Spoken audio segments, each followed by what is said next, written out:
Ladies and gentlemen, podcasting since 2005.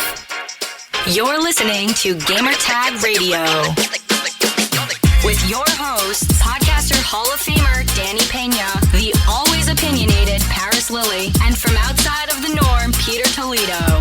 This is Gamertag Radio.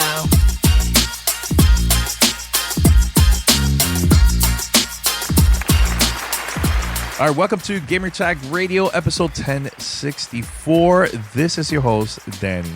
And this episode, originally I was going to have Paris, but something popped up last minute that he couldn't make it. But I have here my friend from Throwdown Podcast.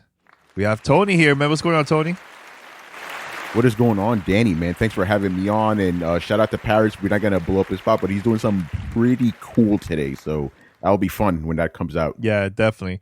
Yeah, because originally we wanted to have all three of us together to talk about some stuff that we've been going back and forth in our private chat. And also, we saw a lot of activities online on Twitter, so we were like, yo, we should just record and talk about this, you know what I'm saying? So right now, things has been a little bit too quiet, because a lot of companies are saving their announcements for Gamescom, and hopefully we might hear more next month in September. So we are going to talk about a couple of things that we just been going back and forth about. But before we start a conversation, head over to gamertagradio.com. Listen to our past episodes. You could also find us on any podcast app. All you have to do is just search for Gamertag Radio. We're there. Subscribe, follow us, post a review. It'll help us out to spread the word about the show. Also, if you'd like to be part of our fan mail episode, here's how you can contact us. Send us your feedback or questions. Give us a call at 786-273-7GTR. Email us at fanmail@gamertagradio.com or leave a message on speakpipe.com/gamertagradio.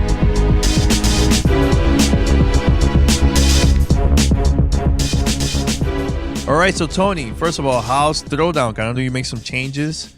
Now you went from SoundCloud to Audio Boom, and how's that so far since you started the whole change for your show? Yeah, no, it's been good so far. And obviously, before I even get into any of that, I want to thank you for that. You know, we were chilling at Bryant Park one of the times. We do that a lot recently, which is dope. And you were giving me a lot of suggestions about how to grow Throwdown, specifically the audio side of it. And you're like, because you guys use your Audio Boom. I was like, you guys should do this. So, I took your advice and we moved over basically. And it's been great. Like, even it took like us maybe a little over a week to get back to our normal numbers, like when it comes to listens and downloads. And now I'm noticing it's picking up.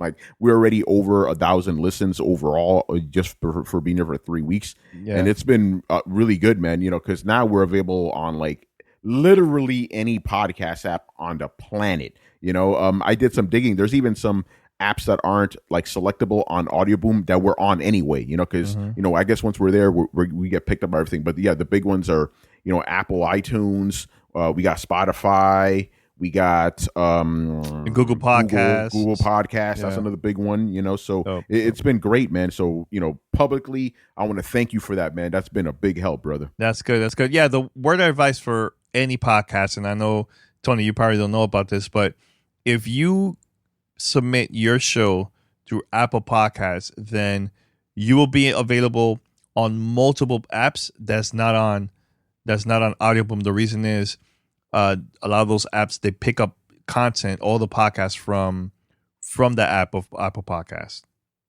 So that's why you got that's why you got to see a lot of other apps with your show. Yeah. So that's good. And I noticed I'm like, because like I forgot which one it was specifically, but I was like, wow, we already got subscribers on this app, and I never officially signed us up for it. That's because, like you said, it's probably because of Apple beforehand. Yeah. Which is really dope. Yeah. So it's good. It's good for those that are listening. Make sure to subscribe. Go to throwdownshow.com. That's throwdownshow.com, and make sure to subscribe. And you can find them on any podcast app, like you were saying. And please let Tony know that you got, a suggestion from GTR to sign up. All right, cool.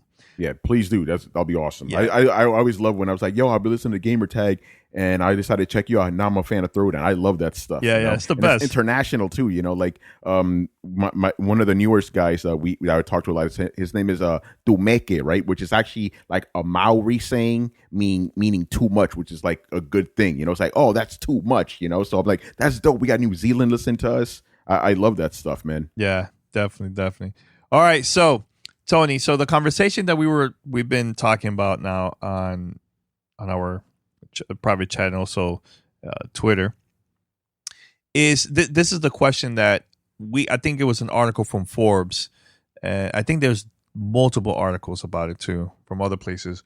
What if PlayStation 5 or Xbox One launches at $490? Is it $499 or $699? Wait, was it $5.99? Okay, $5.99. my bad.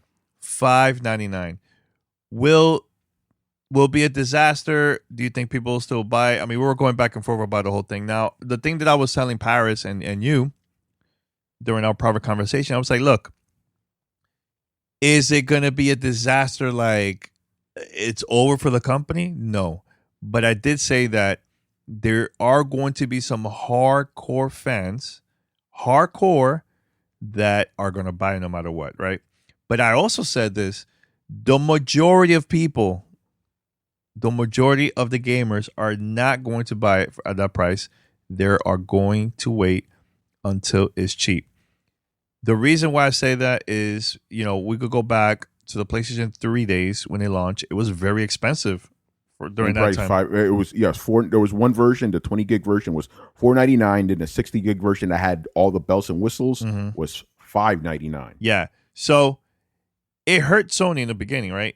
Xbox released Xbox 360 and it was cheaper, so people were buying that, you know. But what helped Sony, it was multiple things. A couple years later, they released a Slim. They removed a couple features to make it even cheaper, the console. The price went down. But the most important thing was the content that they were releasing for that console, which helped a lot.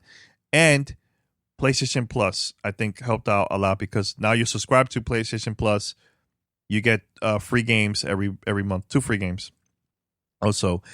So that's the conversation. So what I've read on Twitter, where you guys were going back and forth with a lot of these followers of you guys, a lot of them were really, really mad. They're like, yeah, I'll buy it. Who cares? Like, we have to support. I'm like, yo, like, dude, it's your money. You could do whatever you want. That's more power to you, right? There's nothing wrong with that. But I'm saying, and it's true, if we go back and do research through history, the majority of people wait until the price is cheap. So what do you have to say about that? Because we're gonna go from there and start our conversation, man. Yeah, so that was basically what's going on. Like, it was Forbes that put out that article, and Paris was the one that actually responded to it first, right? Mm-hmm. And then I responded to his tweet, and I agree with him. I'm like, yeah, like, you know, if you go through history, right, and we're gonna take you guys back, you know, on a journey right now, people, right? Every console that's released for $500, historically speaking, has not done very well, right? We're talking about the CDI. We're talking about the 3DO, right? The only ones that did pretty okay were the PS4. Actually, excuse me, Xbox Series X did pretty well. It didn't fail, right? Mm-hmm. But that, historically speaking, has always been a price point that the average consumer will not jump into, right? And a lot of the rebuttals from people were saying, oh, but we live in a different time now. $600 doesn't mean the same as it did when the PS3 came out. I don't disagree with that. We all know that, but that's still $600, right? For a regular person going into Best Buy, Target, whatever, wherever they sell consoles, that's a steep price. Mm-hmm. No one's going to go in there and just buy systems, and they're going to be like, "Oh, you're going to say that the PlayStation is going to fail right off the jump?" Like, no, it won't.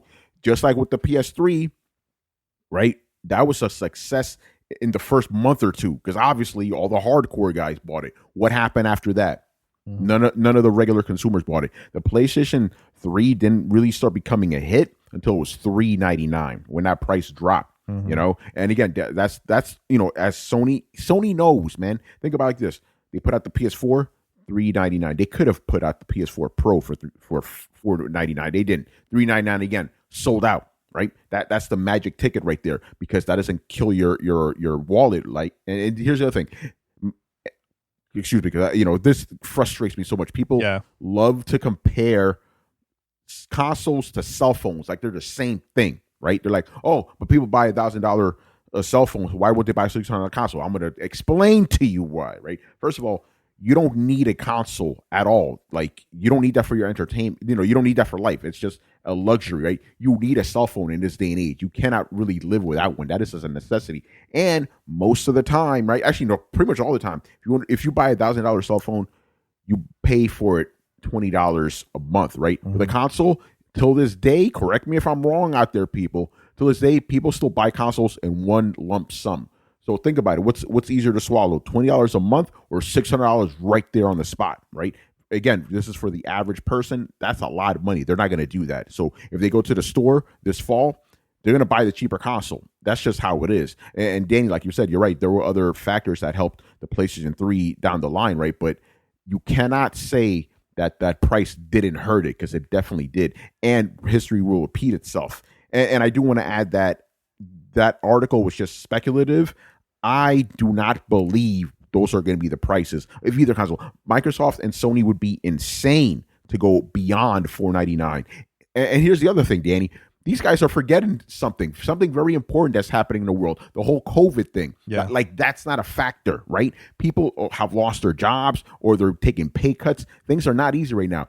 It would be, I'm just going to say, it would be irresponsible to release consoles that are that expensive during a time when people need entertainment, So because of that, history, because of the COVID situation, there is no way that these consoles are going to be more than $499. No way in heck. And, I know these guys are saying, oh no, but what about PC parts? What about this, that, other thing? No, it doesn't matter. No one, the average consumer is not going to be paying those prices. No way. And think about this. You and I, we're hardcore guys. We're in the industry and everything. Even we're questioning that stuff. Like, that ain't worth it. And that's another thing too.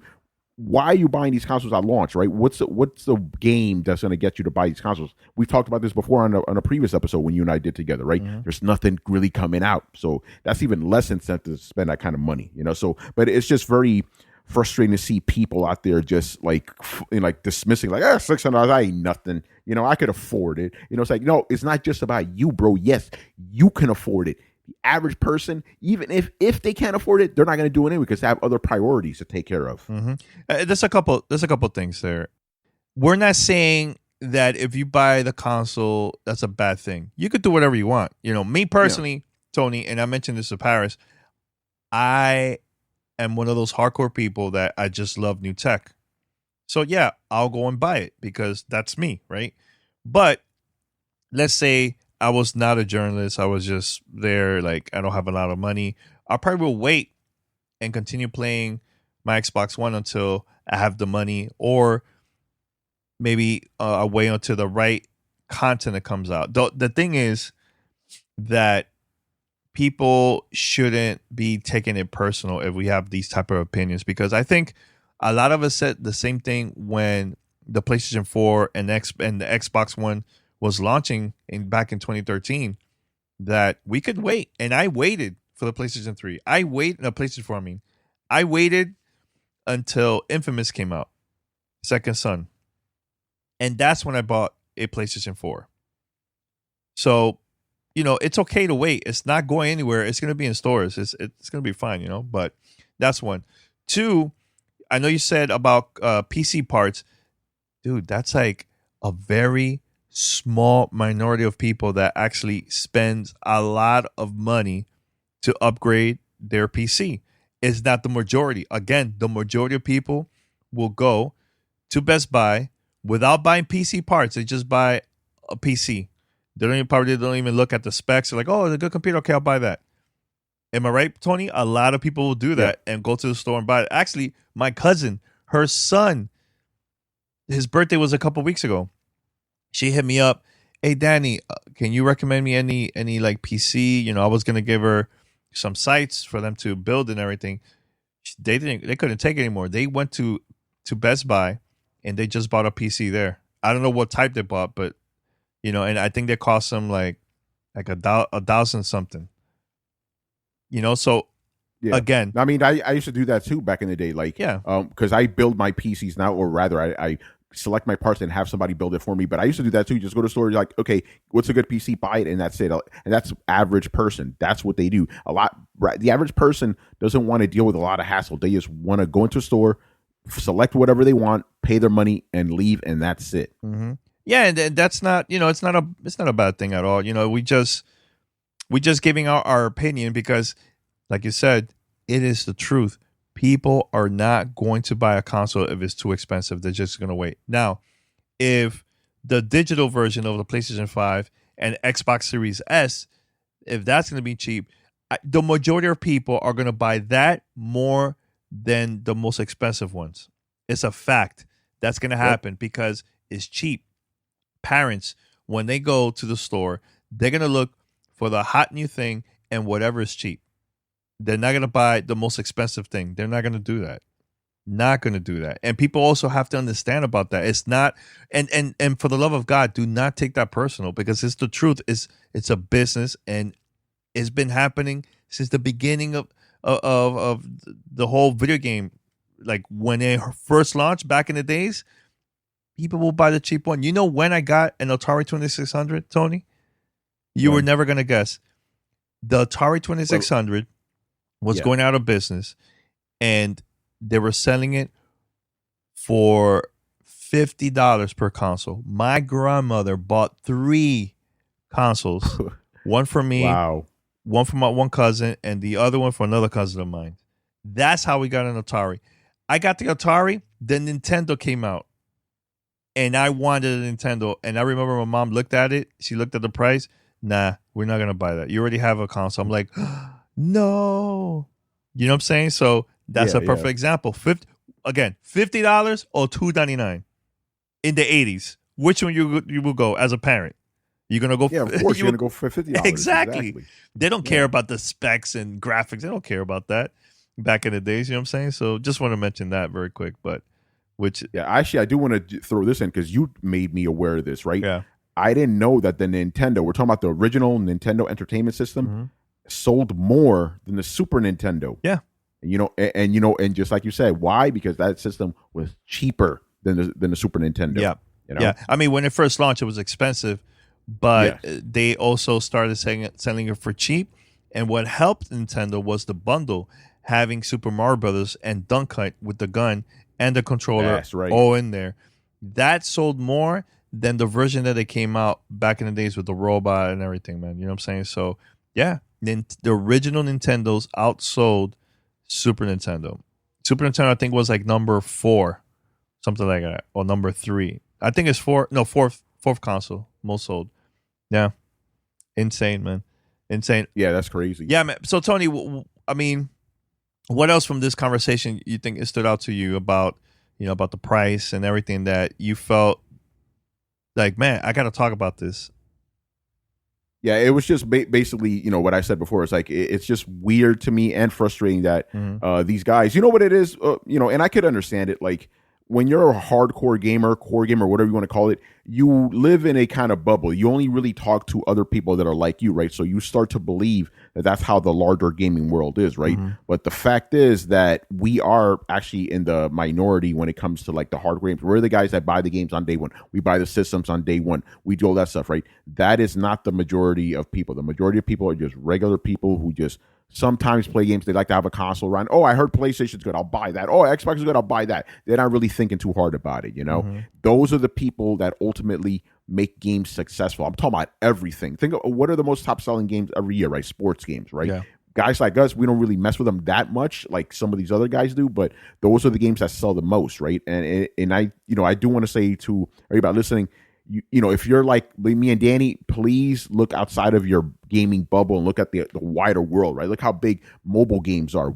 I don't really mess with those type of games, right? But those make a lot of money. That's what people want. People like simplicity, like a cheap price. And also, why do mobile games sell so well, right?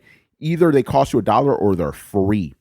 Price is a big factor. And, just to add on what you said about parents, right? Because, yes, that's obviously a factor, but also just the regular person, just a regular cat. They go into a store. $500, $400. Oh, that one doesn't have any disc in it, but do I really need disc? I don't use this when I use Netflix, whatever. I'll buy that one instead, So, and that's the other point I wanted to make, right? Because a lot of people, at least, again, my followers, which are mostly hardcore guys, they're like, I don't need the digital version. I want the physical one. I want to have my games. I'm like, okay, that's you. I guarantee you that's going to be the best-selling system in the end of the day, the cheaper digital one, because most people don't care about that stuff. They want easy access to their games, But yeah, my final point is like all these conversations about consoles being $600, they don't really. It doesn't go anywhere because they're not going to be $600. No, they're I not. guarantee you that. No way. Yeah. So, if you can't afford both, make your selection and wait for the other one to drop. And that's the other thing. These console prices, no matter what they release right now, this fall, they're going to drop regardless, and maybe by then we're going to have some more worthwhile games. And again, if you want to hear me and Danny talk about that, you could refer to one of our previous episodes where we talked about how the consoles don't really have too much at launch this year, Yeah. But yes, it's just interesting to see these conversations all the time. It's like some of these guys, they want the console to be $600 so they could just boast about it. Yeah, man, I spent $600 on this joint. Yeah, okay, good for you, bro. Good for you. Yeah, that part I don't get. That part I really don't get. But hey, everybody's gonna do their own thing, which is fine, Yeah. But what let me ask you this, because I think the other day I saw a tweet. I think it was from an article that says something that PlayStation is going to have the best launch lineup in PlayStation's history.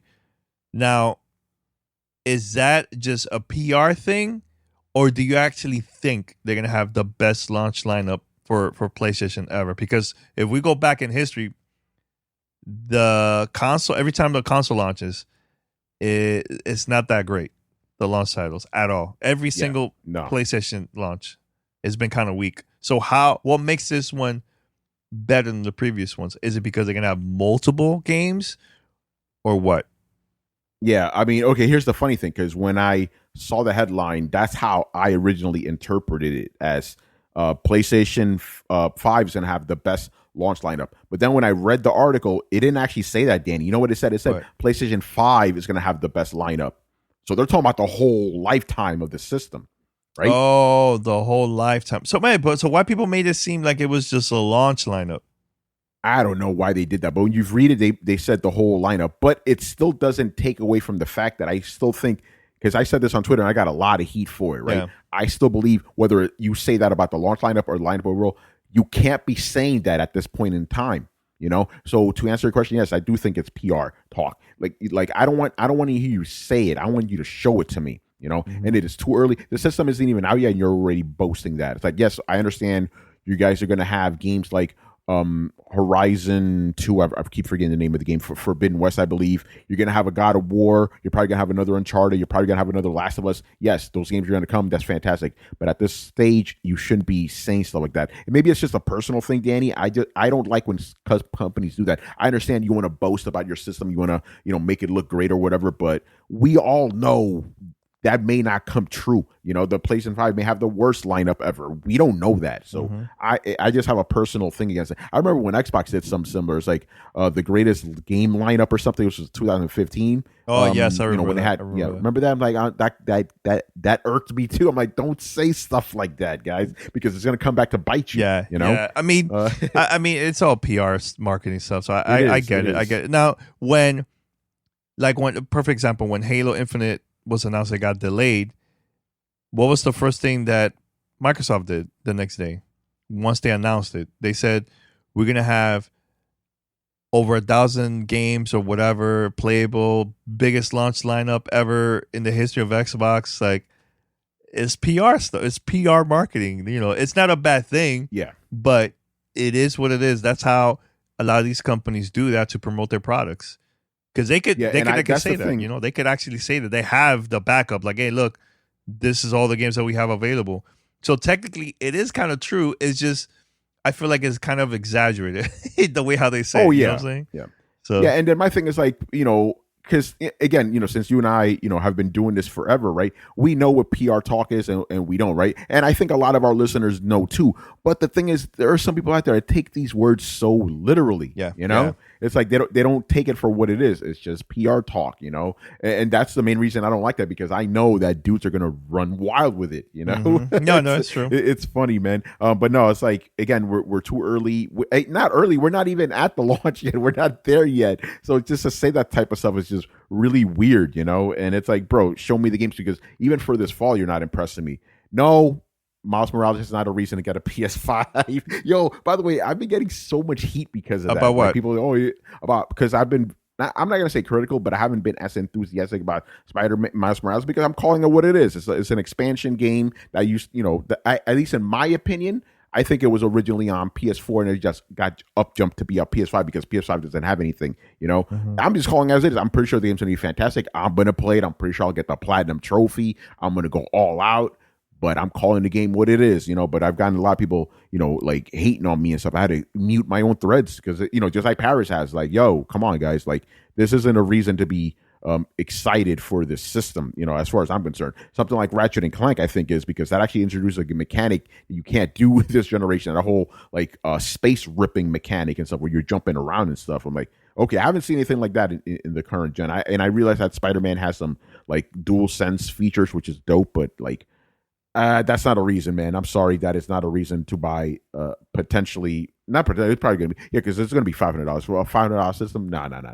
Yeah. But yeah. But going back to the original thing, yeah, it's all PR talk about it being the greatest lineup ever. It's like word, because PS2 had a pretty good lineup, man. Oh yeah, legendary. Yeah. And plus DVD, plus DVD player.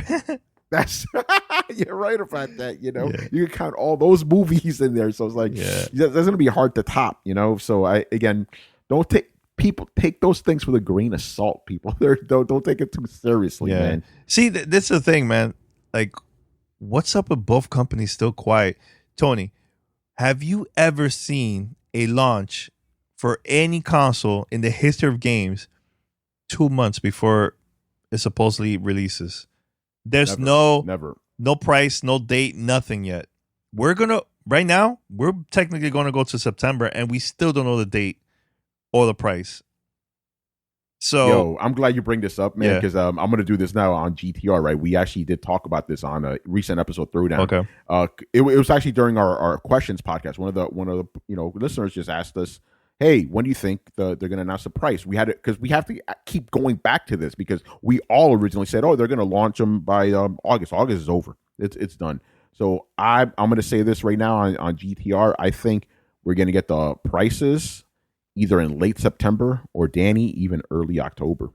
I think they're really going to push it for this. And if people out there go, no, Tony, that's too close.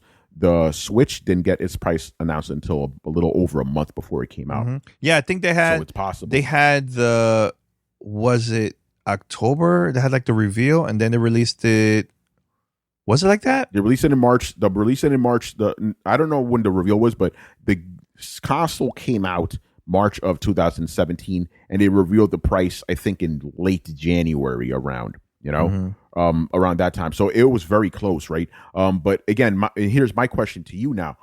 Why do you think these, both of them, Microsoft and Sony, are waiting for so long, right? Because the way I see it, there's two possible scenarios, and it could be both at the same time. Mm-hmm. Either it's the COVID situation or the prices are too high. It could be one or it could be both. So what do you think is making them wait so long? It's both. And the reason is the economy is not looking good. And they're waiting. Both companies are waiting to see who's going to be the first to announce the price. Personally, for me, Sony, they're number one. Who cares what Xbox is doing? Just announce it. That's it. You're the leader right now. Why wait, right? Xbox, if they're really confident, why they should wait for Sony? Just announce the price if you're really confident with the price that you have for the console. That's what I see. So like what a lot of people are saying, they're playing the game of chicken right now because they're waiting to see who's going to do what. I think is this. I think that Xbox has a price for that console, right? I think they're going to wait as long as possible. Like right now, September, guarantee we're going to know the price. We are going to know both consoles, the release date and the price. Xbox is waiting for Sony to make the announcement just in case they could adjust the price, because they could do it. Sony is more of like, yes, we're the leader, but we don't want to mess it up. Let's wait to see what Xbox is going to do. I can't see Sony adjusting the price. I can see that with Xbox because they could easily get that money in return with Xbox Game Pass. Sony is just being super careful. And the good thing is they have a digital version, which that one could easily be cheaper than the one with the disc drive. So they could easily announce that as a cheaper price. You know what I'm saying? So I don't know. I'm wondering what's going to happen because of all this. You know what I'm saying? So, but I think September. Yes, September for sure. Okay, September. Again, I think September is going to be probably even late September. Here's another question I've been thinking about too, right? Mm-hmm. Because you've been saying this specifically, how you think the Xbox One S is going to be 300, right? Is that what you said between $199 $299. The most. Okay. The most. Gotcha. Okay, so if that's the case, right? That's below the sweet spot. That's even better. That's even sweeter, right? So if that's the case, why hasn't Microsoft come out to say that? Because again, I'm not a business person. I've never been in a CEO or anything. Mm-hmm. Because some people say that. Oh, Tony, are you a game developer? Tell us why. Whatever. It's like, okay, so I don't know any of that business stuff, right? But in my estimation, as just a regular consumer, I'm like, yo, if I had a console that cost $199, $299, I'd announce that right now. Start getting pre-orders because Sony ain't topping those prices. No way. No, and Microsoft has to know that. Sony, yes, they're the industry leader. That's why I don't see them releasing the digital version for less than $399. But Microsoft, if the S is $299 or $199, I don't understand why they don't just announce it now. Really just blow the gates out the water. So let me ask you this: if the Xbox Series S, make believe, what if it's $199? Do you think that is going to change a lot of people's minds that didn't bought the Xbox One during this generation? You think that will help them decide, like, hey, you know what? I'm gonna buy this version instead. Yeah, $199 plus a free year of Xbox Game Pass Ultimate. A couple months of Game Pass. Bro, 3 months. I say 3 months. I'm not gonna say obviously it's not gonna get all the PlayStation guys to convert over, but it's gonna get a good chunk of people.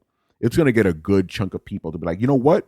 I got $199 and Xbox Game Pass. I've heard a lot about this. I'm going to try this out. I think that'll be a good weapon for Microsoft to use. So if it's true, if it comes out at that price, I don't understand why they don't announce it now. Just get ahead of Sony. It's like, all right, man, what you got, Sony? Because they know Sony can't answer that price. But yeah, that's what I think. I think that'll be a big hit if it comes out at that price. But if that's the case, I don't understand why Microsoft isn't saying anything at this point. Okay. Is there anything else from the stuff that we talked about? Now, I believe that was it. It was a little bit more heated yesterday. Off air we go nuts. But I think I pretty much said what I needed to. But when it comes to the consoles, yeah, it's a weird year. Here's the thing: it would have been a weird year even without the COVID stuff when it comes to these consoles, because and I said this before this whole stuff went down back in January. I'm like, this is going to be a very odd year for gaming because we all know that these systems are not really going to have a lot of exclusives. We knew this back then that they weren't going to have a lot of exclusives, right? But now things have changed, But and you and I have talked about this before, right? Like, and this is after everything normalizes, right? The console. Everything with the consoles is going to start off the way you kind of know it. Here's two systems. They're battling it. They're battling it out. But as the console generation progresses, and I'm specifically talking about Xbox right now, things are going to start changing, especially if they start getting the word out about Xbox Game Pass and make Xbox Game Pass more viable to buy. Because right now, that's one of the things I've really been thinking about this. And I don't want to sound like a Xbox hater when I say this. I'm just being honest right now. Right now, even with their first party lineup, they don't have a lot of compelling games to get the mainstream in there. Once they do, I think things will change, because I thought about it. It's not the problem isn't Game Pass itself. It's a good service. If Nintendo had something like that, if Sony had something like that, it would be a success right off the bat. Xbox needs more compelling games. So once that starts happening, Xbox Game Pass, then this generation is going to start becoming a lot more interesting. But right now, if they launch a console at $299, that's gonna make things very interesting. And Sony, you have to rethink their strategy, because right now, like you said, they're the industry leader, so they don't really need to budge. They don't need to buckle or anything. But Look what happened last time with the end of the PS2 when they were at the top, right? They thought they could do whatever they wanted. That didn't turn out so well with the PS3. So as long as Sony doesn't get cocky, I think they'll be all right. Just keep doing what you're doing. But at the same time, you also have to maybe change your course if you need to, because right now what you've been doing has been working out, and it seems like it may work out again. You got to be careful, especially if Xbox comes out and does some swerve stuff. Yeah. It just surprises them.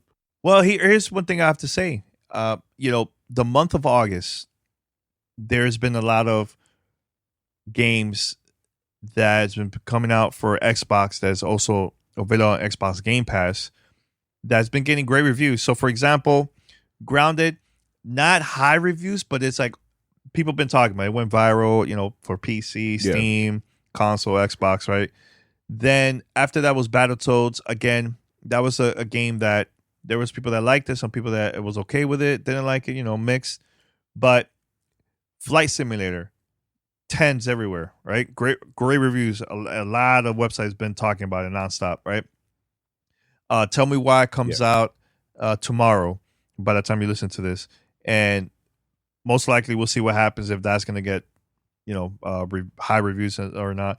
But today I just saw the reviews for Wasteland 3, and it's been getting 9s and 10s, and I think this is going to be the beginning for the service like that.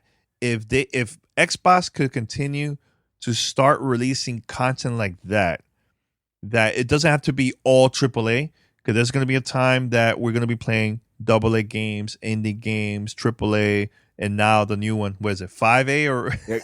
Oh no, it's a quadruple A game. Yeah, something like that. But if we're going to start seeing that, I think that's when the service is going to be even worth it, because you have the opportunity to try out. There's going to be a lot of new content. There's going to be games that studios are just experimenting, and it might become a hit, maybe not, but at least they're trying to figure things out. And I think Xbox acquiring all these studios, I see the potential now. I see it. I see the potential in the future of all these studios releasing top-notch games for the service. It's going to take some time. Remember, they just acquired these studios. It's going to take some time. Just want to mention that. Another thing is the initiative. The rumor is about Perfect Dark, that game. Yeah, that's the quadruple A game right there. That's the one they're talking about. Yeah, so supposedly this is going to be a third-person view type game, which I'm fine with that if it's true. That's one. But another thing too, Tony, it is possible that they're also working on another project that we don't know, or maybe multiple projects that we don't know yet. That's possible too for that studio. The rumors about Halo Infinite not being on Xbox One and it's going to come out 2022. Yesterday was confirmed that that's not true. That's like a fake rumor. It's still going to launch on Xbox One, and it's still coming out in 2021. So I'm like, okay, all right, that's good. That's good. But I don't know what it is. There's so many crazy rumors right now about that game. But the good thing is 343 will go the next day and kill that noise right away, which is good. Yeah. You know what I'm saying? Yeah, because there was a lot of banter. And Paris and I, again, Paris and I are always causing trouble on Twitter by posting our opinions, even though I'm not saying anything salacious, neither is Paris. We're just saying how we feel about it. But we both said that, obviously it's a rumor now, so it doesn't really matter. Yeah. But, at the time we were saying that if the rumor was true, which it isn't, that is a good thing. We want games built specifically for next gen. We don't, this is me right now. I don't really like the whole idea of cross gen. I want games specifically for one system, just like the way it used to be. It's like you get a new console, get games that you cannot play on your old joints. So that I thought that would have been a good thing. But if 343 can make it work, then that's fine, But I did say this, Danny, because here's a very smart way of getting around this, right? And you could tell me about this. I'm not 100% sure. xCloud is eventually going to come to Xbox, right? Wait. Because right now it's just say that xCloud, xCloud, Project xCloud will eventually be playable on an Xbox, right? Because right now it's just on your Android, on your phone. Okay. So think about it like this, right? Because the whole thing with Microsoft is they don't want to leave gamers behind, right? Project xCloud is how you don't leave gamers behind, right? Let's just say, again, this is me speculating. There's a game that's only available on the Series X that you cannot play on your Xbox One natively, but if you have Project X Cloud, you can play it on your Xbox. You can play next gen games on your current joint without sacrificing anything. So that's another reason. I keep coming back to this. There's another reason to sign up to Game Pass because you get xCloud and you have access to all these games. So think about this, even 2 or 3 years from now, because there's people like this that don't buy their systems for a long time, right? Somebody's sitting at home chilling. They got their old school VCR Xbox One, right? Day one launch, right?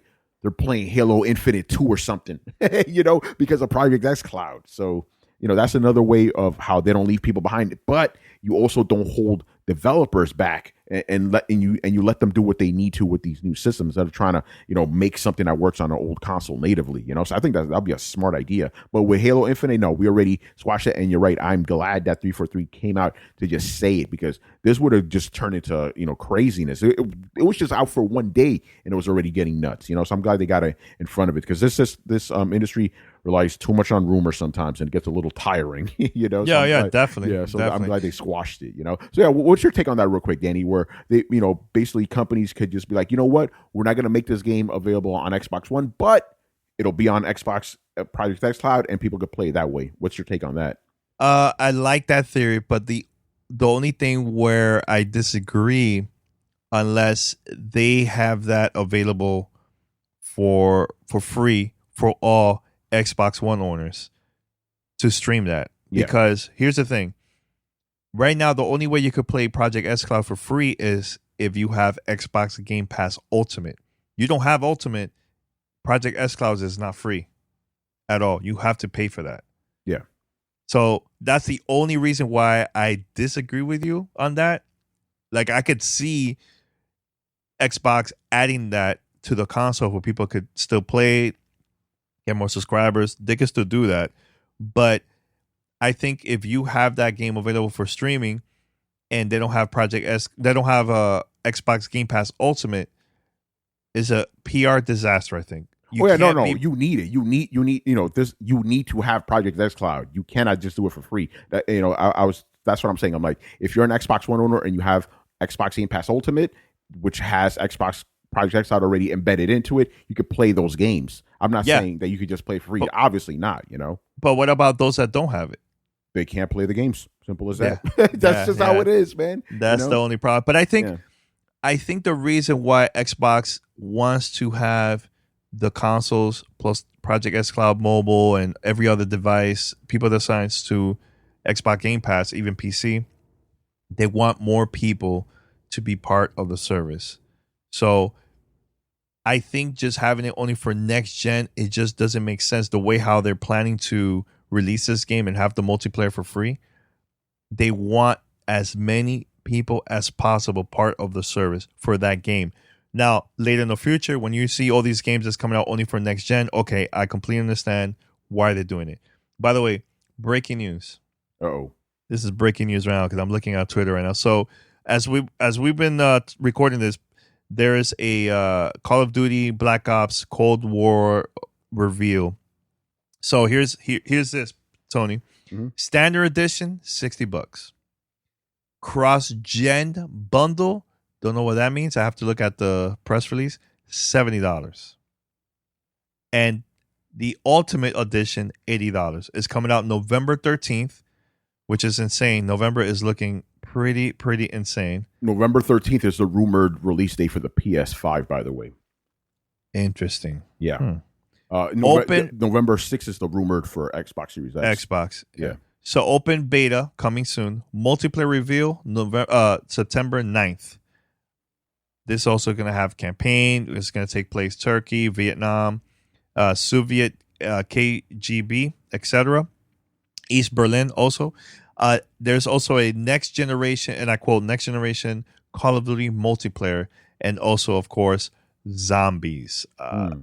Yeah, so they posted already pictures online and everything. So I'm looking at this. I wonder what cross-gen bundle means. Yeah, I don't know what that means. It's like if you know what I'm thinking. Again, I'm literally just hearing the news now as Danny's telling to me. I had no idea. It sounds to me like when you used to buy the Blu-rays that also have UHD / Blu-ray. So it sounds like that. Like if you buy this version of the game, it'll be playable on current gen and last gen. It'll have like the current gen features or whatever.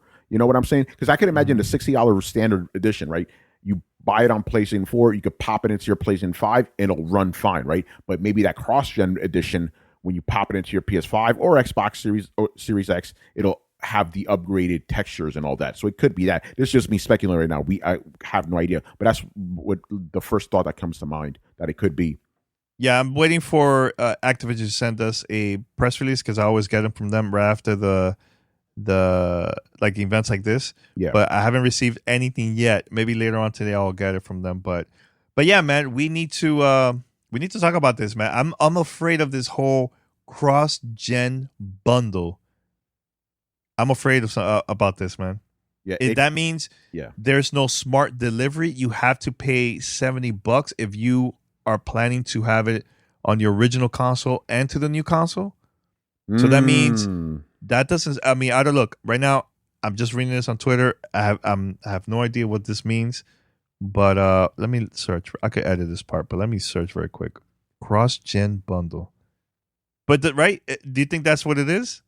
That's just the first thought that comes to mind. It's like, if you buy the standard edition, you pop it into your next gen console, you're not going to get any visual upgrades. The cross-gen bundle, then it will give you the upgrade. Oh, it is. So cross-gen bundle, PS4, PS5, Xbox One, Xbox Series X, $69.99. I mean, look, it's Call of Duty. People are going to buy this. You're going to buy it. All right. So look, this is a quote that I found right now on online. Buy this digital Xbox version of Call of Duty Black Ops Cold War from the Microsoft Store and download it Xbox Series X version at no extra cost when it launches. But it's $69.99. Wow, yo, and because remember, how's that not no cost? You're still charging more. Yeah, you're right about that. Well, yo, I mean, again, we're literally just hearing this now. This is gonna blow up on Twitter, man. Watch. I mean, it's Call of Duty, so people are gonna like, okay, whatever. But remember, smart delivery on Xbox, that's optional. Companies are not going to do that every single game. It's up to them if they're going to do that. Like Cyberpunk, CD Projekt Red, they decide to do that, to have it. You buy it on Xbox, it's going to be free on Xbox Series X. They're doing the same thing for the PlayStation 5 and PlayStation 4. Yeah. The same exact thing with no charge, right? But a lot of these companies, they know a lot of people are going to start doing that. And that's why they're charging a little bit more, $10 extra. Yeah, wow, that's yeah. It's weird how they say at no additional cost, but it is an additional charge. It's $10 extra. That's man makes no sense. It makes absolutely no sense. I'm really curious to see the reaction to this. Because remember what's it, NBA 2K, right? People were like, "Oh, wow, it's going to be $7." Obviously, 2K they walked that back. I don't see Activision walking that back because they're going to be like, "Hey, listen, you still got the $60 version." Yeah. Wow. Next gen, man, like I said, it's going to be very interesting. Yeah, it's weird. Very weird. All right, Tony, man, I know we talked a lot here. Yeah. But it was a great conversation overall, right? Of course, man. I always love talking to you, and informing the fans of what's going on, get a little knowledge out there, especially when it comes to console price. Again, you guys do your history, man. That's all I got to say. Do your history. Look how these things have played out in the past, But yeah, no, thanks for having me on. A lot of fun. And I'm pretty sure we're gonna have more conversations because again, this console generation is gonna be pretty wild, man. It's gonna be it's gonna start off a little bit like but then it's gonna change to something else, man. Yeah, definitely, man. Look, everybody, if you like this conversation, Tony has all these type of conversation with his crew. The Throw Down Podcast. Make sure to subscribe and tell Tony it was me. I sent you over there, man. Yes, I sent you over there, man. Subscribe and support, man. You know what I'm saying? We need support from everybody, man. Everybody, you could also follow me on Twitter, Godfrey. Tony, what's your Twitter account so people can follow you? Yeah, it's Romudeth. That's ROMUDETH. Yeah, if you want to be part of the debate or conversation, make sure to follow Tony. And yeah, we're always going back and forth. But the past few days, Tony, I just gave up. I'm like, I'm not gonna reply back to all these. I'm just. It maybe directed to you guys, but like to other people that just want to like argue and not have a no more conversation about all this, I'm not gonna reply, man. I'm done with this whole back and forth stuff. You know what I'm saying? Well, dude, conversation is fine. Yeah, exactly. But think about it. This very episode we recorded right now, what was it born out of? Because we didn't want to engage with all that Twitter stuff, so we just had a private conversation. We talked like, hey, you know what? We should record this. You know, because I'd rather have a conversation. I'm not trying to say I want to live in a bubble, but I'd rather have a conversation that actually go somewhere. And a lot of these cats, especially now, like, it just doesn't seem like they really want to have a real conversation. They just want to go out there and just start something. But obviously, yeah, if you do want to have a real conversation, I'm always down. You know, follow me on Twitter. You know, if you're coming at me with some good info and not starting nothing, I'll definitely talk, man, because, you know, that's important to, you know, have conversations out there. But when it comes to all this nasty stuff, no, I don't want to deal with that anymore. I'm done with that stuff. At all. Like the other day, Tony, I was, I saw a video of like these kids playing Battletoads, right? And it reminded me us, Tony, playing Double Dragon, Streets of Rage, when we were young, right? These were like difficult games. Kung Fu for the original NES, you know. Battletoads, like bro. I remember the original Battletoads. That was tough, right? Yep. So they put I put up the tweet. I'm like, see, this was gaming is all about. It's about having fun. Forget about the reviews. There's gonna be games that other websites gonna say 5 out of 10. But you're gonna like it. Maybe you like it. Maybe you're that person that are just gonna enjoy that game. Who cares about the reviews, right? Yeah. At the end of the day, gaming is all about just having a good time yourself, with your friends, or with your family. So I posted that, and there was people replying back, "Oh, this game was made for kids." I'm like, no, that's not the point. What I was saying, man. That's the type of thing I'm talking about, man. Look at the videos. Look at these kids smiling, playing these games. Doesn't matter. It doesn't have to be Battletoads. It could be any game. But it's funny. Man. You got in trouble for that too. Yeah. Something that I posted positive for us to talk about and share that to the world. Because, dude, this year has been, excuse me for my language, it's been shitty as hell, man. Yeah, man. You know, and we need these type of games. Yo, Animal Crossing, Tony, you're not a fan of that game at all, but it brought a lot of people to this like a totally different world that was super happy, super excited. It's the most sold. This game sold a lot this year, and that's what I'm talking about. That we need those type of games that's just gonna make us feel good about ourselves, man. Good about the industry. You know, and when I see people trashing others over a piece of plastic or because it got low reviews, that's not helping the situation, man. That's not helping it's not helping our industry. We could have a conversation like, oh, you know, it could be better. But at the end of the day, there's always going to be a crowd that just love those type of games. And we have to accept that. There's nothing wrong with that. And I don't want you to be bashing others because they like those type of games. That's not cool. Yeah, you know? I don't get that, man. Yeah, like you said it, you know, Animal Crossing, I don't get the hype, but I'm really glad that the game is out there for the people that like this stuff. And more recently, Fall Guys, that's another game I played. I'm like, I don't understand this, but a lot of people are really loving it, enjoying it, and I think that's a good thing. So I don't see the point of bashing other people just because of the games they like. It makes absolutely no sense. That's not what we're here for, you know? It's like, yeah, you got kids out there, they're enjoying these games, and you got old men like complaining. I was going to say another word. They're complaining about games. Like, what are you guys doing, man? Come on. Son. Yeah, it's so good. Yeah, it makes no sense at all, man, at all. But head over to Gamertag Radio. Listen to our past episodes. Also, you can find us on any podcast app. Just search for Gamertag Radio. Go over there, subscribe, follow us, post a review, and share it with your friends and family. And you could even text them the episode. Tell them, hey, listen to this. That will help us out too.